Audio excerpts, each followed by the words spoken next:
Desde mi infancia, mi primer referente en términos humanitarios fue mi padre, un hombre con una alta vocación de servicio a su comunidad más cercana. Y eso me hizo validar en mi ser que el camino del trabajo social o del contacto con las comunidades era lo que yo quería hacer en mi vida.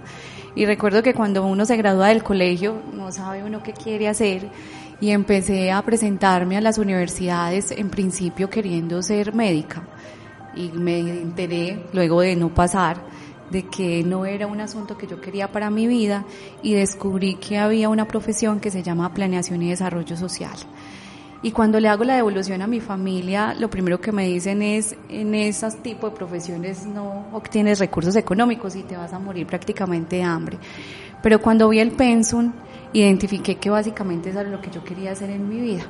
Y hice la carrera con gran amor, con pasión, con convencimiento de que el camino que yo había elegido era el que me iba a edificar y que me iba a permitir desarrollar mi ser y poder de verdad convencer a la humanidad de que se pueden hacer cosas distintas.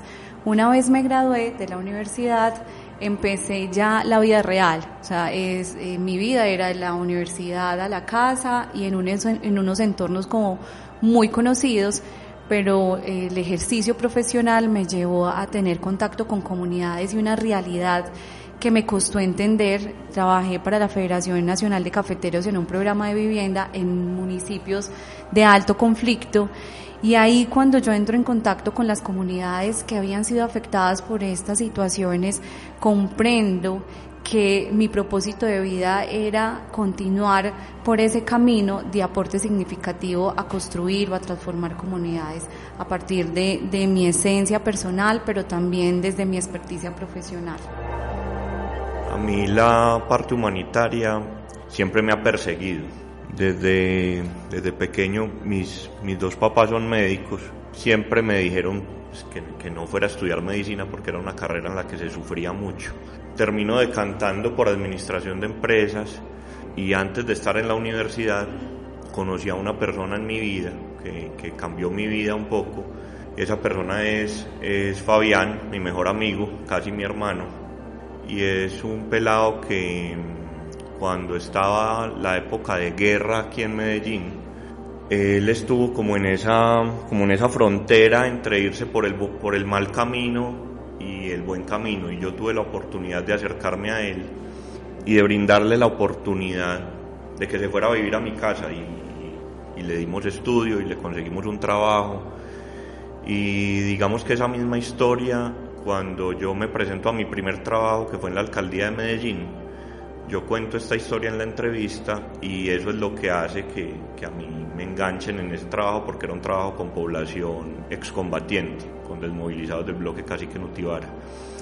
Desde ahí a mí lo humanitario se me pegó, porque tener todas esas historias de los desmovilizados, historias tan fuertes de una Colombia que uno hasta ese momento yo no sabía que existía, me lleva pues a que esto me enganche y a que esas historias yo quiera hacerlas parte de mi vida y ser un apoyo desde la profesión mía, que es tan fría y que es tan de números, pero ser un apoyo en lo humano. Y termino aquí llegando a Cruz Roja, donde como que todo eso se resume y se compendia. Entonces para mí es muy gratificante.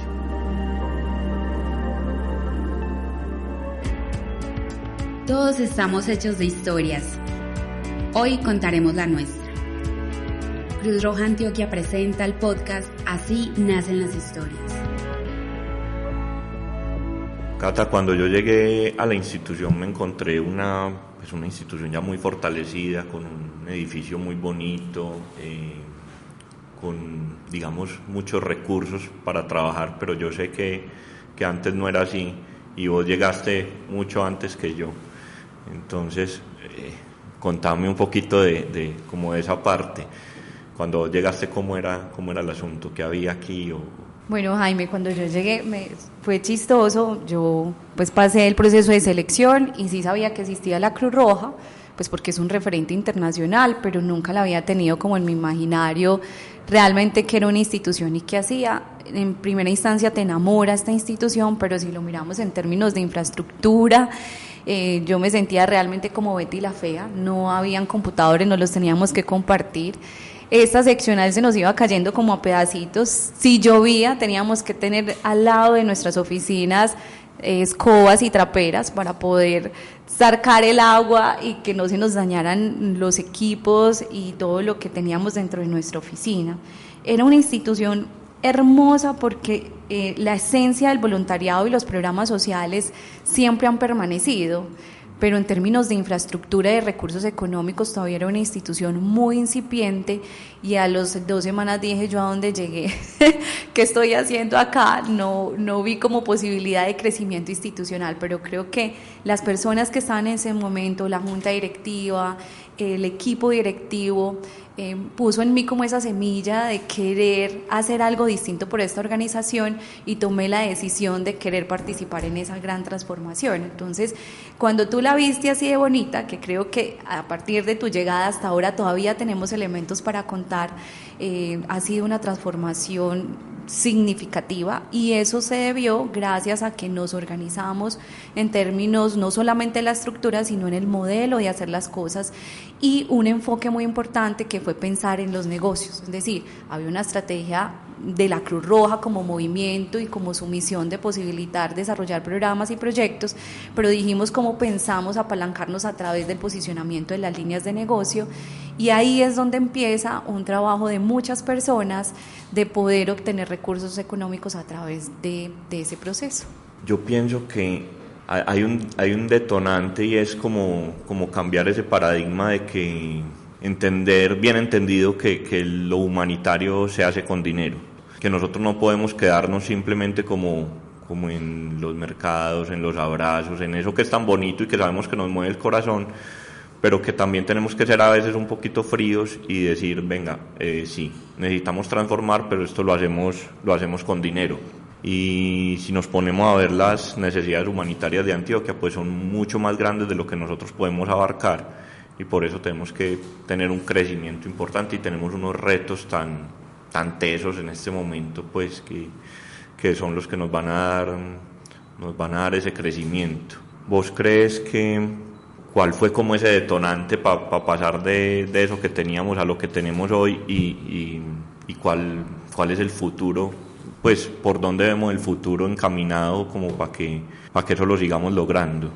Pero en 2019 se estaba como afinando la nueva estructura, que creo que había nacido como en el 2007, sí. Y en donde la junta directiva dijo, vamos por el camino de consolidar una estructura organizacional que va a tener unas áreas que desarrolle la labor humanitaria como su pilar fundamental, pero que también se piense en temas de mercadeo y comercialización, sin satanizar esos conceptos, porque finalmente eso es lo que permite apalancar. En 2007 se hizo rediseño de la estructura, y 2009, que fue la época en la que yo llegué, me encuentro que había una estructura pintada, pero que apenas estaba dinamizando, pero que tenía mucho sentido si queríamos ser una institución que quiere crecer y que quiere ser sostenible en el tiempo. Y entiendo yo que fuimos de alguna manera pioneros en Colombia en tener estructura comercial. Sí, somos, inclusive a hoy todavía podemos ser de las pocas seccionales que tienen una estructura comercial. Eso generó, digamos, algunos cuestionamientos de por qué una institución humanitaria debería tener temas de mercado y comercialización, pero lo que hizo la institución fue capitalizar todo un gran conocimiento institucional de unas líneas que tienen mucho que ver, que es de transformar vidas, que es salvar vidas, como el banco de sangre, el banco de ojos, cómo transformo comunidades a través de la educación, pero que no se vieran solo como herramientas para desarrollar la labor humanitaria, sino para traer recursos económicos.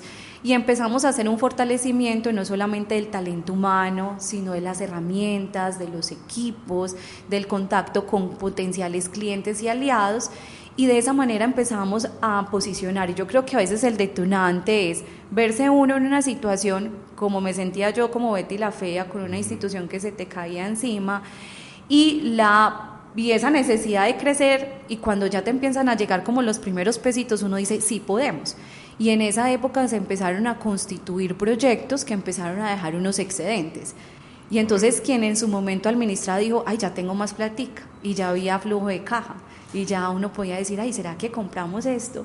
¿Será que invertimos en esta cosita? Entonces cuando la gente se empieza a ver como más bonito, dice, vale la pena progresar. Una institución humanitaria no tiene que tener como el peso de somos feos o las instalaciones tienen que ser modestas, por el contrario, tenemos que ser una organización fuerte en todas sus dimensiones administrativas, de infraestructura, de equipos y finalmente también unas personas que estén capacitadas para afrontar esos retos institucionales. No solamente nos dotamos de infraestructura física, que es lo que hoy vemos, sino que también a los líderes de esta organización desde gestión humana se le entregó todas las herramientas para que se tuviera un liderazgo que fuese capaz de asumir esos retos. Y trajimos también personas muy valiosas a la organización que nos han ayudado a construirla y a dar continuidad en el camino. Sí, yo creo que tuvimos personas maravillosas, o sea, quienes ya no están acá, pero ayudaron a edificar lo que somos hoy como institución. El hecho de que tú estés acá también y que te llevemos como tanto tiempo es lo que hablamos ahorita, uno se enamora de esta institución y le crea sentido, entonces cada adobe, cada nuevo logro es como que te sientes súper satisfecho y decimos sí somos capaces, pero es el esfuerzo decidido de muchísimas personas, incluso algunas que ya no están, pero que dejaron como ese granito de arena en esta institución. Así es, yo creo que todos hemos aportado desde donde hemos podido, desde ese enamoramiento que uno tiene por la Cruz Roja. Si aún no te dicen en tu casa que yo pues, que hasta qué hora se va a quedar, que le dieron por allá. Además hay días que uno realmente no se quiere ir, se quiere quedar aquí como mirando qué más hace, ¿cierto? ¿Qué más, por dónde más le busco la comba al palo? ¿Cómo hacemos para generar más recursos, para traer para todo lo que necesitamos, ¿cierto? Yo creo que vos y yo hemos vivido los duros, en donde nos fuimos a negociar un super cliente, 9.000 millones de pesos al que le metimos la perseguidora. Me acordé de lo mismo. Aquí le cuento pues que teníamos el pool de abogados, yo me iba a negociar con mi compañero, con Jaime, en su momento el subdirector administrativo y financiero, porque tenía cara de abogado y de muy buen negociante, y hicimos un ejercicio yo creo que muy bonito como equipo de pensar cómo negociábamos, de cuáles eran nuestros argumentos, de entregar cuáles eran los diferenciadores institucionales. No lo logramos porque ya estamos soñando con la champaña y de todo, pero nos generó un poquito de frustración, pero también como, bueno, aprendimos y sigamos. Eso creo que fue un hito que nos frustró. Yo no sé vos qué sentiste en ese momento, porque yo sí me sentí un poquito como que no lo logramos. Para mí fue chévere pues salir con vos y acompañarte como en esas visitas comerciales, porque no soy comercial, pero ahí me di cuenta pues que tampoco lo hacía mal, ¿cierto? Que era capaz como de entablar conversaciones con el cliente, de mirar formas de negociar y de hacer las cosas. Fue frustrante porque era un negocio que nosotros decíamos, si cerramos este negocio pues le damos a la Cruz Roja unos recursos importantísimos, era un negocio muy grande. Y que yo creo que el cliente nos ilusionó un poquito porque siempre nos estuvo diciendo como sí, son ustedes, hágale, y nosotros dele, y nos íbamos con una emoción en esa camioneta y decíamos, Cata, hoy es el día, hoy ya nos van a dar el sí. Y cuando el negocio empieza como a dañar, pues es una tristeza muy, muy grande, pero también quedaron unos aprendizajes que yo creo que los iremos capitalizando en el camino, que ya después y últimamente nosotros nos hemos puesto a conversar de venga, ese día íbamos a hacer el negocio, vos y yo, porque era pero éramos los que estábamos y trabajábamos con lo que había, pero que hoy queremos consolidar una estructura que logre tener ese tipo de negocios de manera más permanente y más consistente, y que no, y yo me muero de ganas de empezar otra vez a acompañar esos procesos y de que estemos ahí juntos otra vez con esa emoción que genera el poder cerrar un negocio grande para la Cruz Roja. Yo sé que sí, y a vos que te gusta tanto el fútbol, también hemos metido un montón de golazos, pues. Sí. Para nosotros Hidroituango no es fácil cada año estar pensando cómo se renueva un contrato, parimos micos, sufrimos bastante, negociaciones de banco de sangre complejas, en donde hemos logrado tener fidelización de clientes que vienen con nosotros 10, 8, 7 años, que aumentan su consumo, que ya nos reconocen como una institución realmente de servicios y de servicios con muy alta calidad. Entonces, yo creo que han sido algunos desaciertos, pero los golazos, pues, y nos damos los pasos. Y ha sido muy duro porque es que esos márgenes se van apretando, el cliente cada vez te exige más, te pide más, te quiere negociar mejores márgenes para ellos, y nosotros pues aquí hacemos fuerza. Y yo me acuerdo esos chats, la gente no se imagina la fuerza que uno hace realmente, porque esos chats, por ejemplo, de Hidroituango, cuando se está cerrando una licitación, son las manitos rezando, la velita prendida, toda la institución, pues, o los que sabemos en qué estamos, muy pegados ahí de que las cosas sí se den, porque sabemos que son unos recursos importantes para la sostenibilidad. Y yo creo que también hemos aprendido a cambiar situaciones complejas por oportunidades. Yo creo que aquí a pandemia nos ayudó un montón. O sea, a vos se te cayeron los últimos sueldos que tenías, porque nos comunicábamos, era por pantallas, y nos queríamos reventar porque Jaime tenía que administrar la plata, lo que había, para poder seguir sosteniendo la organización en una incertidumbre que no sabíamos eso cuánto tiempo iba a durar, y imaginándonos cómo íbamos a seguir vendiendo, cómo íbamos a tener donantes, estudiantes no habían, entonces nos tocó ser los más creativos del mundo. Te tengo que confesar, Cata, que en pandemia yo me estresé de una manera, porque es que no sabíamos qué líneas de negocio iban a parar, cuáles iban a disminuir. ¿Y cómo iban a pagar los clientes? Porque teníamos que ir hasta saber qué les iba a pasar a ellos también, y todo era una incertidumbre. Entonces lo que hicimos ahí, pues, junta directiva, comisión financiera que estuvo súper pendiente, y nosotros, fue restringir el gasto de una forma absurda, que no lo habíamos hecho nunca. Es decir, nosotros frenamos absolutamente, y los recursos se bajaron más o menos en un 20%. Fue muy duro. Yo me acuerdo que a mí la comisión financiera me ponía a pintar escenarios, y yo decía, pero es que ¿qué más escenarios les pinto? O sea, de verdad, y si vos coges mi computador, que yo creo que los tengo guardados, yo llegué a pintar más de 81 escenarios, llegué a contar de lo que podía suceder en ese momento. Y a lo último ellos me dijeron, no, venga, tráiganos la planilla aquí y que nosotros podamos mover las cifras. Y empezaban, no, entonces al banco de sangre no le ponga tanto, póngale tanto, bájele tanto, y si no nos pagan en tanto. Y eso era un Excel, mejor dicho, pues súper automatizado, que cualquier cifra que uno le metiera cambiaba todo el panorama, y vos le cambiabas una cifra chiquita al inicio y al final termina, pues el efecto mariposa, el aleteo de una mariposa en no sé dónde puede generar una tormenta en no sé dónde, haga de cuenta. Eso fue un doctorado en finanzas, en resiliencia, en adaptación. A mí me llamaban todos los días que si ya que me acuerdo que les fumigábamos las llantas a los carros.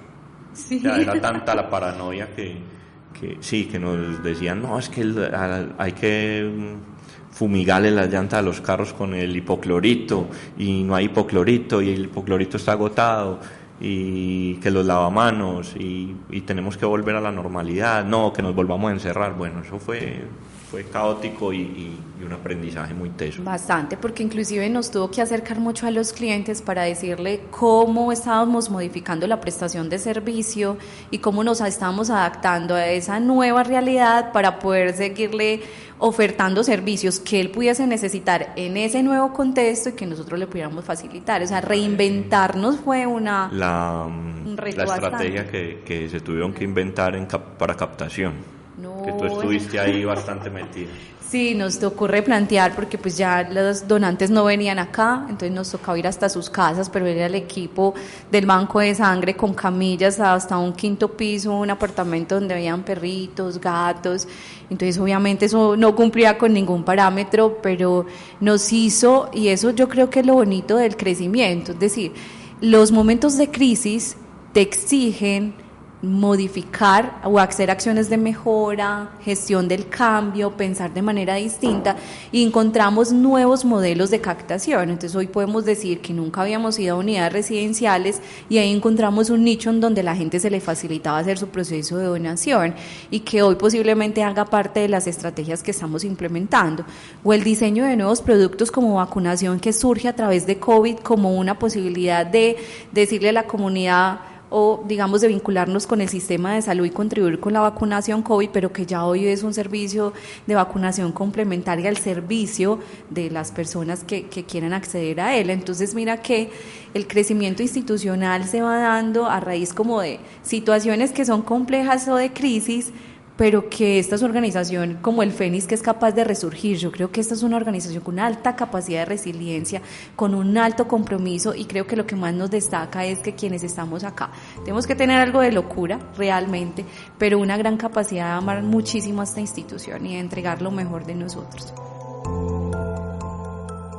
Bueno, yo creo que los retos, Jaime, que se nos vienen son muchísimos. Queremos seguir creciendo y fortaleciéndonos como institución en todos los niveles, en las personas, en la infraestructura, en nuestra presencia en los territorios, y para eso necesitamos seguir contribuyendo con líneas de negocio que nos ayuden a apalancar ese gran deseo de contribuir a las comunidades más vulnerables. Tú siempre nos lo has dicho, tendríamos que ser más grandes de lo que somos para poder seguir abarcando el territorio y las poblaciones vulnerables, y créeme que cuentas con un equipo realmente comprometido a nivel institucional de voluntarios empleados para que así sea, y hoy están dadas las condiciones para que lo logremos. Es seguir en esa búsqueda permanente de nunca desfallecer, de encontrar en cada situación difícil una gran oportunidad y de conectarnos como equipo y como personas. Yo creo que eso es lo que cuando hablamos de la familia cruzrojista, ahí es donde cobra sentido, porque una familia se apoya y como que va en la lucha hasta el final, y yo creo que contigo, pues en lo personal, hemos estado como en las luchas y hasta el final, y nos volvemos a levantar y siempre nos damos ánimo y nos motivamos.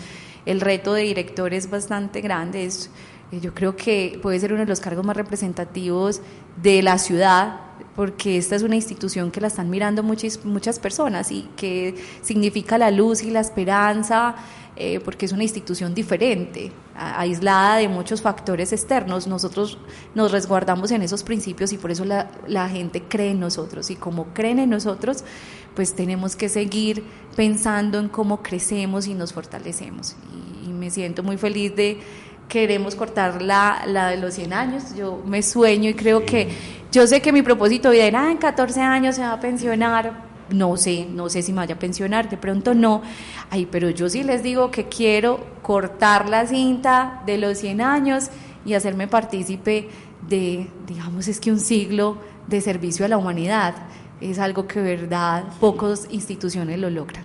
Sí, hemos dicho que queremos ser el equipo directivo de los 100 años y el equipo directivo de los 100.000 millones en ventas, ¿cierto? Eso pues no es que lo logremos de la noche a la mañana, pero tenemos también una visión como equipo que hemos querido aterrizar, que nos valemos de ciertas técnicas que tienen los equipos de alto desempeño, que vamos a trabajar con pensamiento sistémico por la organización, con muchas otras variables que tenemos ahí para hacer que estos sueños se aterricen, ¿cierto? Porque yo lo que siento es que nosotros tenemos muchas cosas ahí en el aire, muchas cosas que podemos hacer, pero hay que empezar a aterrizar cuáles son las que sí, de verdad nos van a traer los recursos, y tenemos una infraestructura importante, hay muchos proyectos donde nos podemos mover, pero hay que empezar a ser estratégicos y a seleccionar cuáles son, y tal vez te lo decía en una reunión ayer, es mirar cómo queremos ser, cómo nos queremos ver y cómo nos queremos proyectar ante la comunidad antioqueña que tanto nos necesita. Mi nombre es Jaime Andrés Giraldo Berrío, soy el director ejecutivo de la Cruz Roja Antioquia. Yo soy administrador de empresas, tengo una especialización en gerencia y prospectiva, tengo también una maestría en proyectos, llevo 5 años en la institución. Soy Catalina Restrepo, subdirectora comercial de la Cruz Roja Colombiana Seccional Antioquia. Soy profesional en planeación y desarrollo social, con especialización en gerencia de proyectos y estoy en curso de inteligencia de negocios y llevo 14 años en la institución. Para mí la Cruz Roja es, primero que todo, un emblema muy poderoso que yo siento que da tranquilidad, que muestra solidez y que cuando entra a una comunidad vulnerable es como un bálsamo para esa comunidad poder manifestar sus dolores, sus sufrimientos y que nosotros podamos como aportar a que eso se mitigue un poco. Para mí la Cruz Roja es una institución que tiene el poder de transformar a otros y realmente me logró transformar a mí como persona.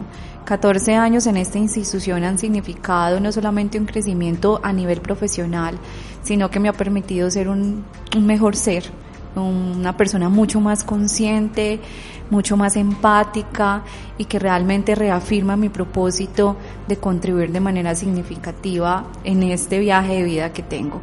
Y siento que las personas nos ven con una grandeza como estos pequeños salvadores que les contribuimos a transformar la vida dependiendo de las situaciones que están viviendo. Somos como unos pequeños héroes que no tienen capa, pero que en conjunto, tanto voluntarios como empleados, logramos cumplir con una misión muy bonita, y ese propósito, como el movimiento internacional, como esa acción movilizadora, creo que lo hace sentir a uno muy orgulloso de pertenecer a una institución como esta, y que cuando uno sale siente el cariño y el afecto de las personas. Es un emblema que realmente es poderoso y mueve a la humanidad.